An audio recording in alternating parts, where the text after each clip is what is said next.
News now. Shaniqua McClendon, VP of Political Strategy at Crooked Media. Laura Brounstein, Democratic strategist, formerly with the Harris-Biden campaign. Lee Carter, pollster and president of Maslansky and Partners.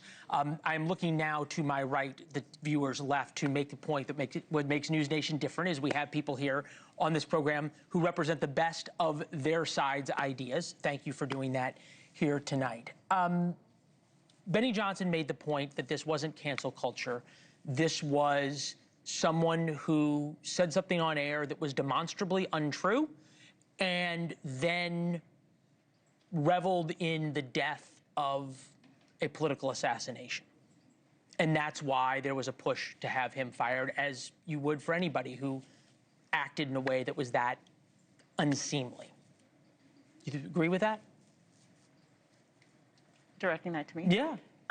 You know, from what I have seen, I don't think Jimmy Kimmel reveled in Charlie Kirk's death. But I can understand why everyone is on edge right now and everything is really sensitive. You know, I was in a meeting when I saw the news that Charlie Kirk had been shot and then ultimately passed away. And, you know, me, you, all of us on this set right now, we get up, we share our views. That is what Charlie Kirk did every day.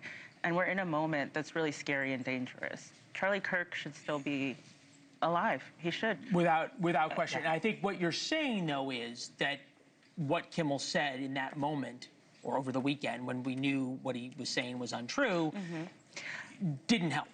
You know, I took his comments to explicitly be saying the right spent a lot of time trying to make sure we knew that he wasn't part of the right. And I think the left did that too. I don't think we have enough information to say either way what his politics were. They seem to be kind of all over the place.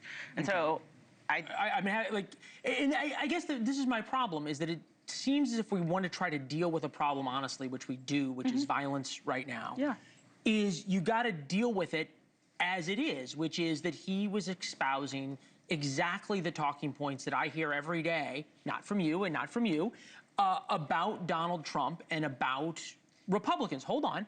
And then you hear somebody like Matt Gutman, this is a reporter, not a comedy guy on ABC, talk about text messages in which he's confessing to the murder like this. Take a listen. It was very touching in a way that I think many of us didn't expect. A very intimate portrait into this relationship between the suspect's roommate and the suspect himself, with him repeatedly calling his roommate who was transitioning, calling him my love, and I want to protect you, my love. Okay, if there was a shooter on the right who talked about that way, Laura, I don't think it would be seen as touching if the victim was on the left, right? I think we have all said it's heartbreaking when we see a family member like my heart goes out to his parents. My heart goes. I'm not defending him. No, of course not.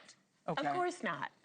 I'm trying to figure out how we got to his family, but I am just saying, when I read those, my heart broke for anybody who felt anybody close to this, his parents especially, anybody close to it, but especially, obviously, Charlie Kirk and his family. Okay, I'm glad we got to that. Obviously.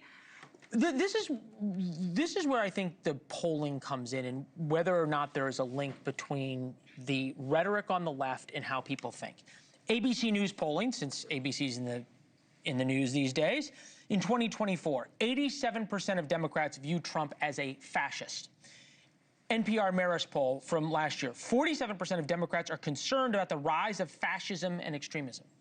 Rutgers University, 55% of Americans on the left believe assassinating Trump would be at least somewhat justified. If it is not the rhetoric of the left that gets us there, what is it? I don't know. I really, no, and we can talk about both sides, and I'm actually really tired of the both sides as I'm right now, because in this moment, when there's school shootings and everybody says thoughts and prayers aren't enough, when everybody comes after everybody on the right for saying the wrong thing, now is the time to stop with the otherism. I am over the otherism in this moment. 1 in 4 of the far left say political violence is justifiable. 1 in 4 say it's acceptable to celebrate the death of a political opponent.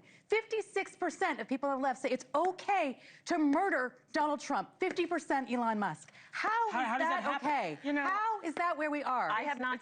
Thank you for watching. Subscribe below and download our NewsNation app right now on your phone, and you will get fact-based, unbiased news for all Americans.